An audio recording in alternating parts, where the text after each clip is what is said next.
Hey, it's Casey Okupi with Free Speech Northwest, and there's a lot of weird shit going on right now. There's this stuff with the president colluding that's happening right now that we're hearing about. I don't think we'll talk about it. So then there's also the Democratic debates. Those are funny. They're hilarious. Point of privilege. Show. What? No, you're not. Point of privilege. Hold on. Yeah, hold on now. Do an intro and you'll ruin it. Point of privilege. So, I have a bunch of disrespectful, horrible guests on the show right now, and we're going to go to my left, and you can introduce yourself, please. My name is Jamahl Filbert. Engaged today, win tomorrow. Okay. And Ray McMillan, I am here on Free Speech Northwest with Casey Okupi. We just did an event at the library where I had 400 people say they were coming to an event over Facebook, so the 8 of you that showed up were fantastic. yes. And we had a good discussion. It was good. Good times. Yeah. And I'm Brandi Sky Eagle, Denzian of Salem, basically. And And I go by the wife when he remembers. the wife. The wife. Yes, I am the wife. Yes. And that's good. Okay.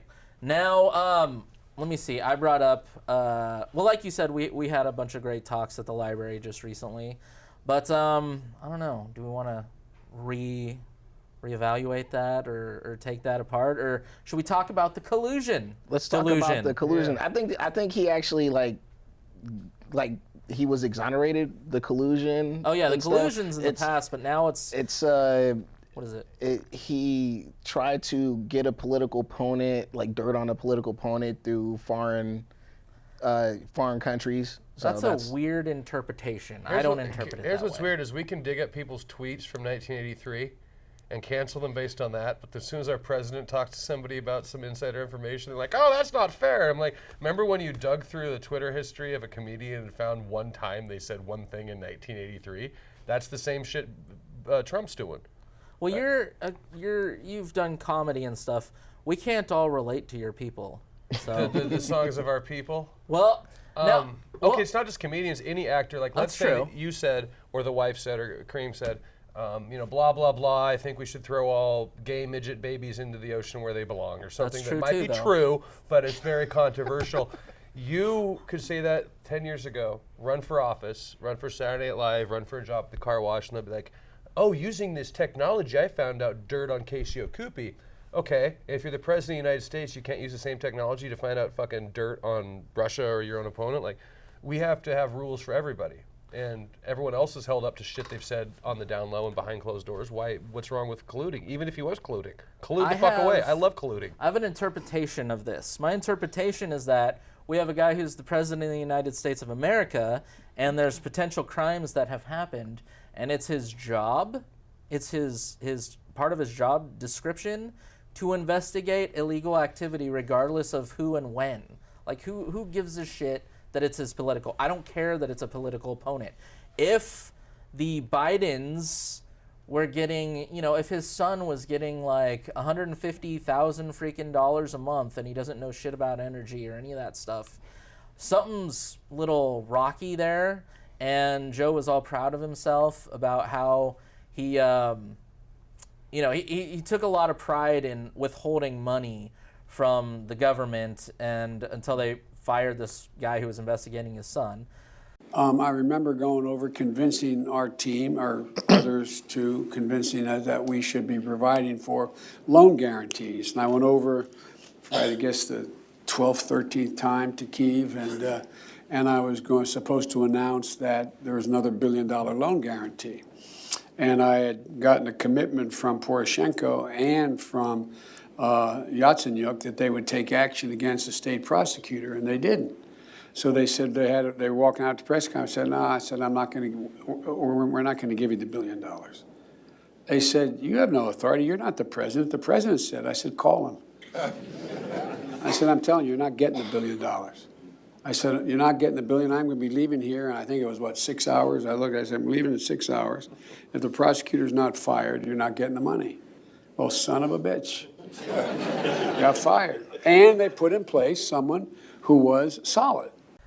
If there's something not right about it, I don't care that he's running for president right now. Let's just investigate that and let's look into it because there's a potential crime there. Why are we overanalyzing any of the fact that he's running for office right now? That's not part of that equation. What if Joe was investigating him? Do you think it would be differently? Do you think that, like, if this was flipped? It is flipped. That's exactly what's happening. I mean, the Democrats are investigating him. But what we need to remember at the same time, all these investigations started before Joe had even announced he was running for president. So if the fact that he's running for president now, that has nothing to do with the fact that they've been investigating this for over a year. This isn't. It's because what people forget is the information we get now, that's just up to now. Things have happened in the past to create where finally they're able to release it to us. And that's an important thing to remember. When you're hearing it now, that's literally old news that you finally get to hear about. So they're investigating him, I think, like over a year ago. They understood that. And so now that he's a political opponent, should have, it's unfortunate, but it doesn't mean that investigation shouldn't still be rebuilt. One thing I will add, I learned this from Washington Post, I call it the Bezos Post, that he was getting $50,000 a month from, it's called Burisma, and that's the energy company that's run by like a Ukrainian oligarch, and they put him on the board, and he knows nothing about energy, he knows nothing about the Ukraine or Eastern Europe in general, and he's getting $50,000 a month from that. And like the point that Casey had, and the wife had, pretty much, this was kind of old news. Here's Hunter being examined by Sleepy Eyes Chuck Todd or some of these people. Hunter, it's so great that you're here, sir. Hunter, I know they're giving you approximately $168,000 a month. I hear they paid you a big check of $3 million. I just want to speak on behalf of NBC, who's absolutely one of the worst. I just want to tell you, Hunter, I just want to tell you, I couldn't be happier for you and your family. And I know you don't know anything about energy, and I know it's an energy company, but I think they made a great deal, Hunter. And then they fly to China. And I'm dealing with people right now, they're tough as hell, those Chinese negotiators.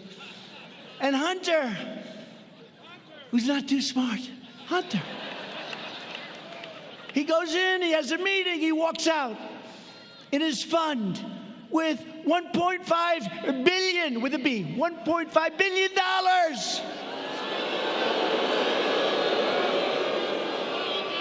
These aren't the same Chinese negotiators that I'm dealing with, I can tell you. And in any person, and the thing about it is, like, the reason why I make this point is now Giuliani's kind of embroiled in a couple of scandals. That's fine, investigate the man. Even though I don't particularly trust the Southern District of New York, the Department of Justice there, but still, if they find corruption or if they find something that Giuliani and his associates did, go have at it. They need to be charged, just like Manafort and all these other people. So instead of going after the president, go after real corruption. He was literally just asking if there was any corruption, and that's it. That's literally what most people, how I heard it. Yeah. How everybody else is, we have something we can get the president for. Yep. Corruption. Wait, isn't that also collusion though? Like, either. That's not collusion. No, but I mean, like by their definition of the word collusion, when someone goes, we're going to dig and find dirt on this person to find out what they're doing with their money. So the BuzzFeed Vice bloggers that are going after Trump's tax returns are using the same strategy that Trump's trying to use to go after Joe Biden. So it's like if you're a mom, I'm guessing, because you're a wife. If you got two kids and you say you're allowed to do this thing, but you're not allowed to do this thing to the other kid, it becomes probably a power struggle. It makes you a shitty mom, but the kids can't learn that. The rules have to apply to everybody. And then as they get older, you learn exceptions. And right now we have an extremely mentally immature voting populace that doesn't understand, they can't fucking spell the word collusion. You know what I mean? So they think that Collusion is a EDM DJ that plays Burning Man. Probably is. Probably really good. Sorry to diss you, Collusion. But that's a good name. I think that we have to talk to the voting population like children. And on the far left, that's where we're getting the motherhood maternity on or motherhood, I said the name of the store.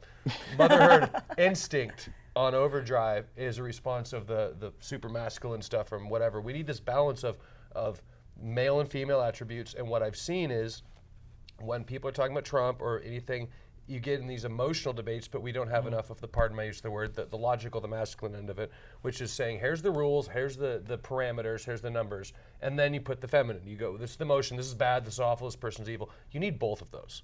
And we only have one or the other. So it's like, well, the definition says this, okay, that's ultra masculine.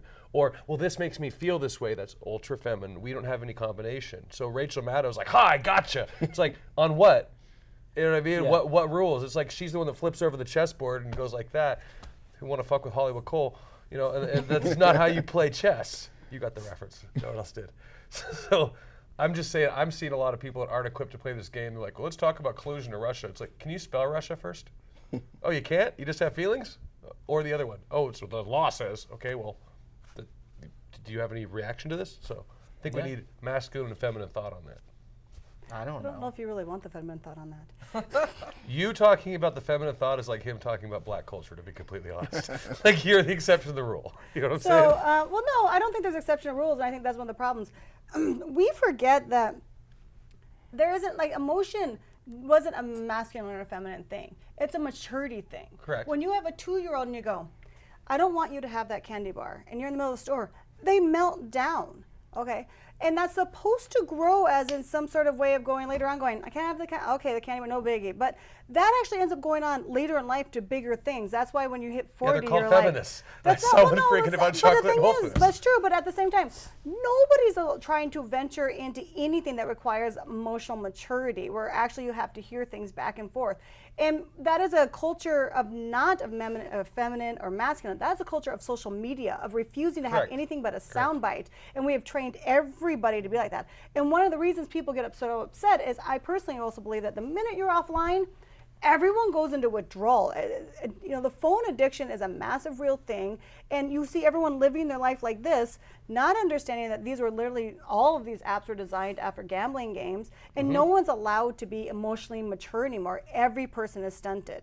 So just to clarify, I'm talking like the Socratic logic term of masculine and feminine. I don't mean male or female, but in generic, sweeping, broad terms, a masculine argument would be one that's focused on reason, logic, and outcomes, whereas the feminine argument is focused on the here and now. It's why some women are better at making decisions now, and some men are better at like stock games or long term.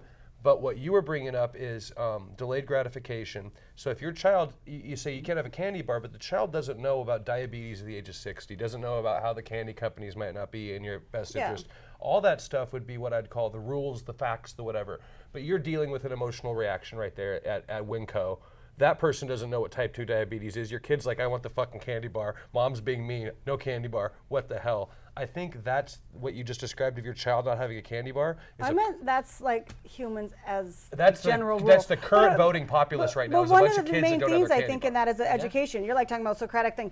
People are going to go, what? What on earth are you talking about? Most people don't even have a clue what history is. If I explain to you that old white men dictate how we think about logic and reason and philosophy, Portland will go burn down every philosophy department in the world right now. I mean, the thing is but hey, they're Greece was doing gay that. as shit, so they got that. You know, it's kind of like both sides. It's got something for everybody. But do you know how you separate the men anything from the boys in Greece? With a crowbar. Huh? I didn't get that one. Good. It's probably best. Like the thing I see. But that was a general age thing, though. I mean, we like to put on there. But what we're not doing is not being educated enough. The fact that we have so much wishy-washy right now, the Democrats and the Republicans are in a game of tag, and it's like, now you're the one doing something wrong. Now you are, and no one's settling things down to go, what's really going on? I think on average, people don't even understand that when you have Hunter Biden being a part of an energy company, there was a bunch of other political individuals who were liberals, including Nancy Pelosi, in the same thing. A lot of them had their kids in there, and she actually had Ukrainian staff on her staff. That is actual things that it's easy. What they start to do is go, I'm going to put a fire over here so you don't see what's happening over here. It's like a backfire that it's a huge thing that people need to start recognizing. The minute you see a crisis happen, what the hell's actually going on? It's called spinning plates is the term you're talking about. When you have, or juggling, where the term spinning plates would be like if you're dating 3 people, right? You have to keep 3 of them happy. I know everyone's been there, right? But it's the idea that you have multiple plates and 2 hands, 3 plates, you have to constantly keep spinning them. And that game that you're talking about is like, if they keep people in this constant state of, you did it, no, you did it, tag, you're it, tag, you're it, the rest of the world, if there is some sort of underground conspiracy, they're loving this shit right now because no one's paying attention. If a bomb was headed for us right now, you could be like, Trump tweeted something mean about an Asian lady on CNN. The whole world would stop looking at the bomb that was coming for us and go, we better go to Facebook to argue about this Trump thing. It's like a distraction. The one thing that's happening here is the one who are going, we see what's happening. That's the education, people have been educated. But the current education system doesn't talk about that. Rome did that. They would like feed them and give them unto the gladiators so they don't see what's going on. That's called bread and circuses. Yeah, I was trying to think of my brain. But that's what's happening now. And when you're talking about all these things, it's important to know your history and stop just focusing on World War II because that just has a bunch of catchphrases that no one has an even understanding of what happened there.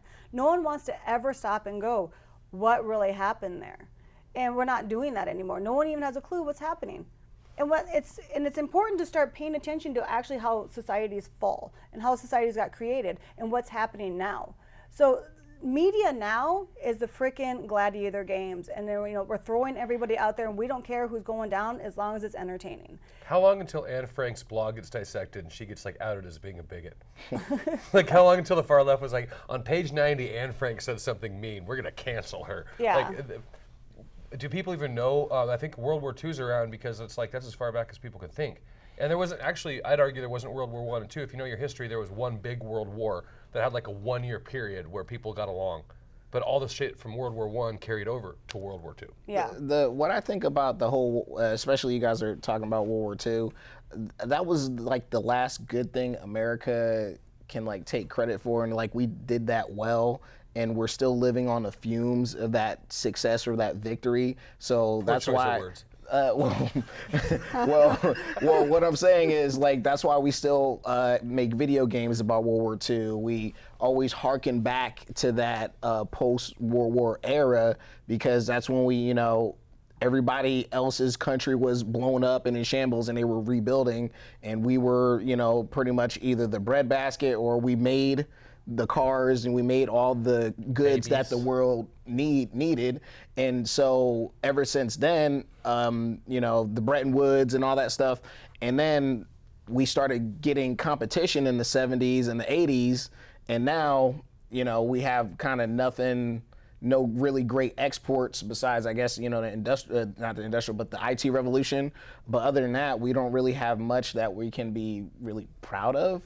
To be honest, that's why we continuously talk about World War II. Well, World War II, you also have the baby boomer thing where what does it say? Good men make good times make weak men, weak men make hard times make strong men. That's exactly. And so after World War II, everyone had a bunch of babies, and they're like, oh good, we're in a good place now, we're gonna have a lot of babies, we're gonna be good, and now everyone's growing up and going, holy shit, like the population's went, and now the boomers are the ones that can't use those fucking cell phones. Like all the technology that they created, like my dad learned how to text like last week.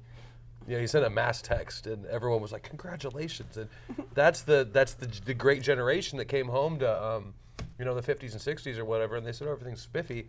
Well, now they're old and they're angry. Well, the thing they don't have a reason to be angry.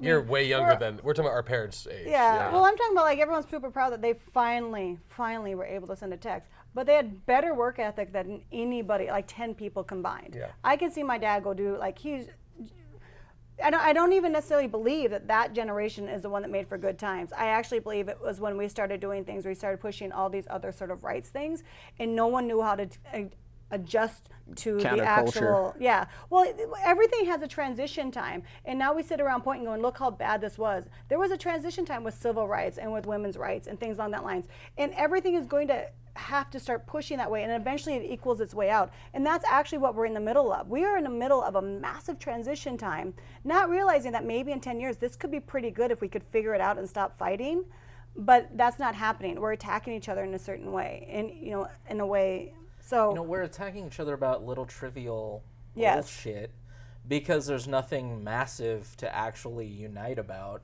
So we're finding all this weird nonsense. Nobody works anymore. No one actually does physical, creative, intelligent, or pushing things forward. Every person sits on a phone, and that's a scary thing. And it's even just as, and I'm not saying everyone, but the minority now is the individuals who are like, I'm going to work my ass off, and this is going to be ironic, not just be a YouTube star.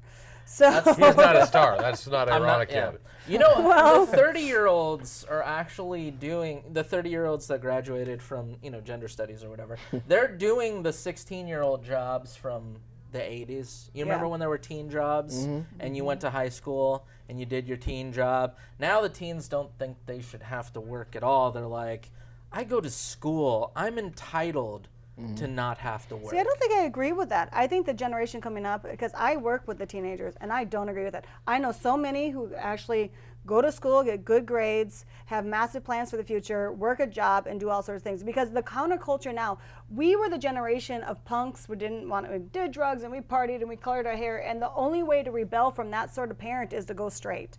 And it's completely true. Even our own daughter is like, you were like a rave kid, and now she's like 21 working her butt off at a vet clinic. Like, who does that at 21? And then you got that's the new thing. 40-year-old with a gender studies degree, and she's making sandwiches at Subway. That's right. I find that That's extremely exactly ironic. right. It's like, don't you dare tell me to go back to the kitchen to make a sandwich. Actually, I'm going to because you have a name tag and it says Subway on it.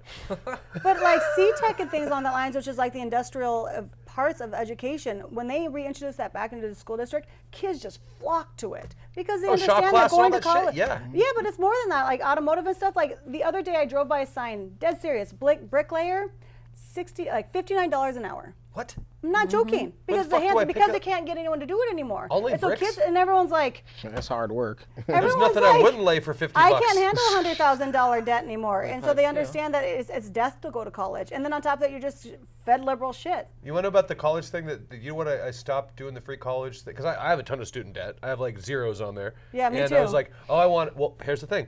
I called one of my lenders and said, look, you call up, they say, sir, you have an outstanding payment of $14,079. Would you like to pay that in full? And I'm like, hold on. Yeah, no, I'm a little short today. But what I would like to do is figure out what I can pay you. And there's this thing called an income contingent payment plan. I signed up. I'm not super poor, but I'm only making 20, 30 grand a year doing the magazine shit. My monthly payment is $0. I receive a bill for $0 because my income is not high enough. And I call them like, this fuck up my credit? Nope. What happens if I have kids? Do they have to pick it up? Nope, it dies when you do. So the system we have where they're like, we're going to get swamped with debt, all you have to do is call up Sally Mae or Nelnet or whoever and tell them that you want to pay some of your bill. And they will go, is this a fucking college student that wants to pay part of their bill? Hey, we got one! And then they'll get the whole office together and they'll all just rub your back and go, how about $10 a month? That's fine, but the problem is, like you say about people aren't educated, they don't do their research. They're saying, I'm swamped in student loan debt. Call somebody.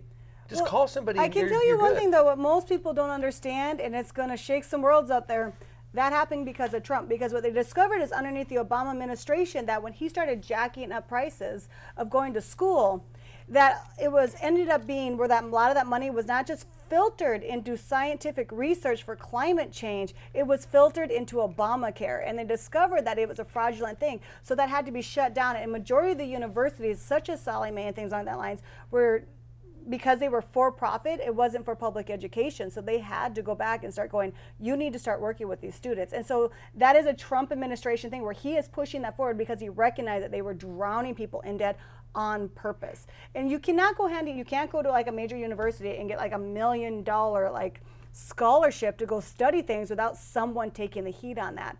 And it was like discovered that, they were filtering this money from college kids. That's why so many immigrants and all these sort of things get these massive, amazing scholarships. It's because someone fits the bill. I will have a caveat on the, I guess, the school costs or higher education school costs that really started back when the government got involved in student pretty much being the loan guarantee of every American student that wanted to go to school. And then universities found out they can have gender studies and, Africa dysphoria studies, knowing that you're not going to be able to make a decent wage when you graduate from that. And they were like, we'll just have all these, we'll have, all these BS extracurricular activities, and we'll get this safety dog, or not safe, but a therapy dog, and we'll have all this BS stuff that really doesn't enrich you and actually prepare you for the workforce. And that's where a lot of the inflated costs came from. And then, obviously Obama and everybody else were, gaming and, putting it to, make constituents happy, which is bad. So. You know what's weird about therapy dogs? Is like they're for people that can't handle the real world. But if you look at the animal kingdom, Like if you put like a really cute rodent with just a great personality and the sweetest little smile in front of a Doberman, the Doberman eats that thing and tears it limb from limb, and there's blood everywhere, and everyone is like, oh my God, and then it comes up and licks your leg because you're the master but still got some of the blood. You know what I mean? So now you've got like cute little animal blood all over your fucking leg, and we're looking to the animal kingdom for therapy, which is like, do you fucking people know what goes on in nature? Do you understand why,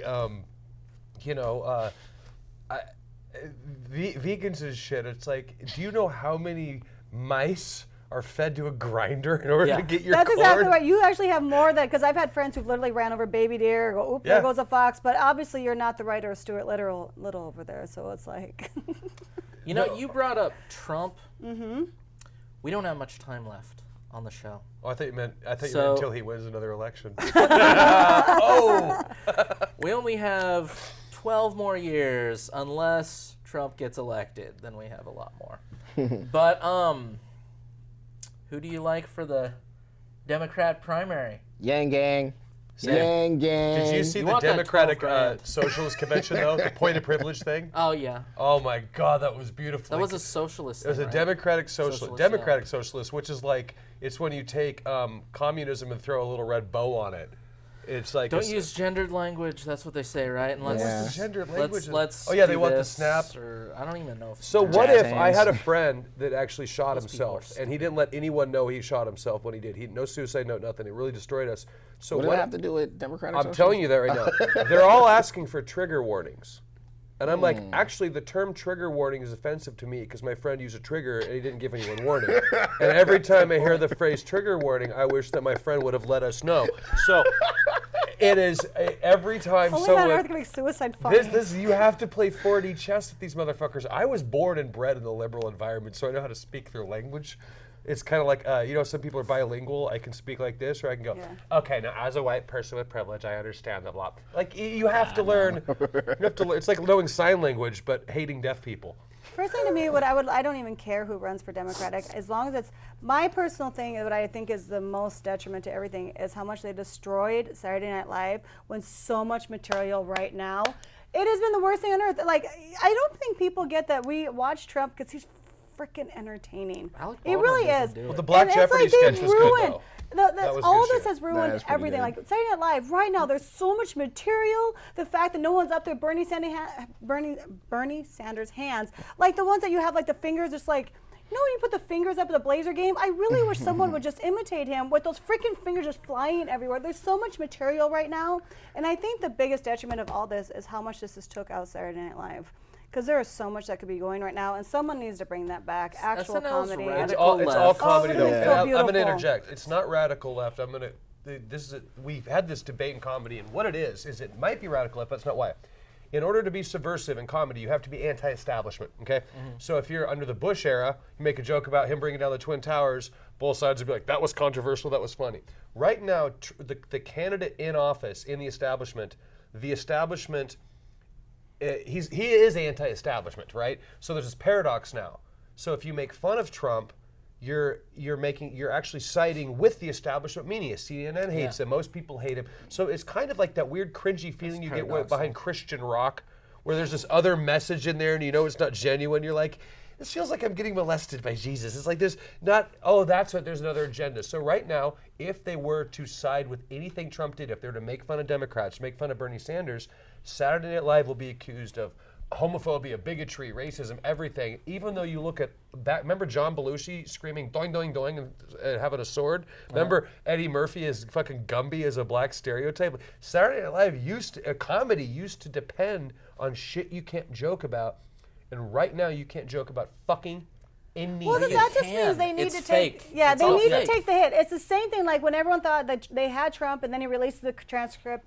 Take the hit, take the name, like because it's only a matter of time that has to just go away. We don't have attention span in the United States longer than a week. Go start doing your comedy, take the hit for a week, and get your viewers back. Fox is starting to. It seems like they're starting to sell out a little bit. And, I mean. Oh yeah. Fox is Christian. I'll actually talk on that one a little bit. You can talk on that. Rupert Murdoch's sons took over, and they're extremely liberal. Yeah. That's what's going on with Fox. Okay. And So and the thing about sad. Fox, like being conservative for years, the thing about it is I haven't liked Fox for years because they really just throw red meat out there and nothing of substance, just kind of like all lamestream media. But now it's just that we're starting to learn that they're a part of the establishment and they've been a part of the establishment. It's just the other side of the establishment. Just like recently when he pulled the troops out of Syria, I applaud my president for doing that. kidding. Okay, I served in Iraq and Afghanistan. You can't tell me us being involved in there has done any good. It hasn't. But the main thing is they're all attacking him because one, he promised to bring guys home, and also we're stuck between one NATO ally that's more important than, I'm sorry, Kurds, you're just an ethnic minority that nobody really cares about, and you're allied to us, but we should have been there making peace between them. What we did was just use them to fight ISIS, and then, we know that we can't piss off the Turks because they could do a lot of damage to Europe and other places with their, geostrategically. So, we are letting them do what they want to do, which is probably the right thing to do. Because like I said, Turkey is one of those countries that can destabilize the world and start World War III. There's only 3 or 4 countries in that area or in the Middle East that can kick it off. And I would say Iran, Turkey, Israel, they can do something that can destabilize the world. So I applaud the president. People say, oh, it's helping Russia or Putin, that's Putin's puppet, and Erdogan, Erdogan tricked him, because he's so stupid, and it's just like, no, he knows that we are not doing any good there, keeping our, and plus he just moved them around anyway. So I applaud the president for doing what he did. Well, one thing he does is, and I know you're almost out of this, but he cares about the individual. You cannot, his speech was always like, you cannot hear mothers, and wives throwing themselves, like, if you listen to his speech, that's a big deal. Bring our troops back home. I told the story yesterday. I have to sign letters. It's the hardest thing I have to do. I sign letters. Dear Mr. and Mrs. Smith from Arkansas. Dear Mr. and Mrs. Jones from Alabama. Dear Mr. and Mrs. somebody from some great state. I'm sorry to inform you, your son has been killed in combat. I'm so sorry. And every letter is individually done because sometimes the parents, they're grieving and they get together with other parents and I don't want to see that it's like the same letter. So we do different letters. It's the hardest thing I have to do. Hardest thing. It's the hardest thing I have. I was telling Tom Cotton, it's the hardest thing that I have to do. And I signed those letters, and it just breaks your heart. And by the way, there's a time to fight. Nobody fights harder than I do, but there's a time and there's not necessarily a time. But I send these letters out, quite a few, and sometimes I send letters out. It's called Blue on Green, where we're teaching people how to fight, and then they turn the gun on our soldiers and shoot them in the back. And that's the hardest thing for a parent. I have all of them. I know every one. That's the hardest thing for a parent when they get notification because they learn how their child has died. When the so-called people that we're teaching how to fight turn the gun on them and shoot. We've had a lot of that, a lot of it in Afghanistan, more than we've ever had proportionally before. It's a horrible, horrible thing. But I have to sign these letters. And sometimes I go out to a place, Dover Air Force Base. It's a very tough experience. Mike Pence goes. I go. Other people go. Tom Cotton goes. We go out there, and we meet the parents and the families, the wives, the children, the sisters, the brothers. We meet them, and we talk to them. And their son or daughter is being flown in from some faraway place in a coffin. And these things are just impossible. I don't know how parents can do it, even. And I'll meet them, and we have a particular colonel. That's all he does. So good, so professional. And that's what he does. He said, I greet the dead, sir. I greet the dead. And what happens is this big, incredible machine flies in, this tremendous cargo plane. And it flies in, so powerful, so big. And I'll be talking to some of the parents, and they'll act like they're fine. I said, how are you doing? We're fine, sir. We're fine. We're really good. I say, that's great. And I'll tell the colonel, I'll say, Colonel, I think they're doing great. No, sir, they're not going to do great. You'll see. And I didn't know what he was talking about. This is the first time. And then we went outside to the runway, and this incredible machine is flying in, and it lands, and it comes over, and it pulls up, and we have military guards, we have incredible, talented musicians that do this. That's what they do. And what happens is that door opens up, and the colonel told me, he said, sir, when that door opens up, those same people that you think are okay do things that you'll never see. You will hear sounds like you've never heard. That's what he does. And I saw that door open up with a coffin, with a flag over it. The door is open, and these beautiful soldiers, 5 or 6 on each side, lifting the coffin and walking down the runway, the plank they call it, off this cargo plane. And I see parents make sounds that were just 20 minutes ago absolutely fine, make sounds, scream and cry like you've never seen before. The colonel was telling me that, sir, you'll see things that you've never seen before. A mother who was fine 20 minutes ago, you think, breaking the military line and jumping off and then jumping onto a coffin of her son or her daughter. Jumping on top of the flowers, on top of the American flag. I've seen this. And then I have all these people that want to stay.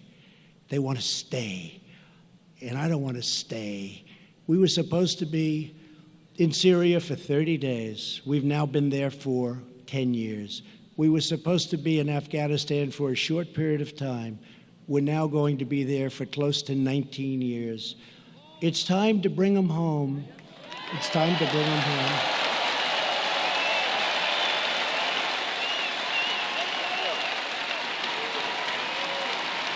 It's true.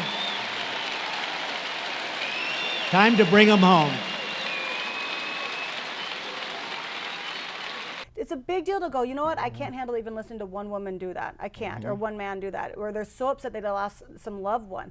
But what we need to, one reason he's pulling out of that is because he has a belief that other people can be just as strong as us. Yeah. We're not the only ones that can fight wars. Exactly. And people actually are more passionate about it if they're allowed to do that for themselves. I fully believe in the individual grouping together to be a passionate resistance and create something, and we are not the only country that does that. We've been taught that we're supposed to do that. We're taught that we're supposed to go over to Africa and save all the starving children, and then they never hear when they go, stop sending us your eggs, you're destroying us, you're making it where we can't stand our own. If you've not watched the documentary about the charity that happens over in Africa, listen to it. Oh yeah, they sent clothing, they sent a lot of, they pretty much sent a lot of charity clothing to one of the West African countries, and it killed their textile industry. Yeah, and they also talked about the black child selfie, where it's like some checklist that Christians have to do, and it's like. And I thought Black Child Selfie was a band.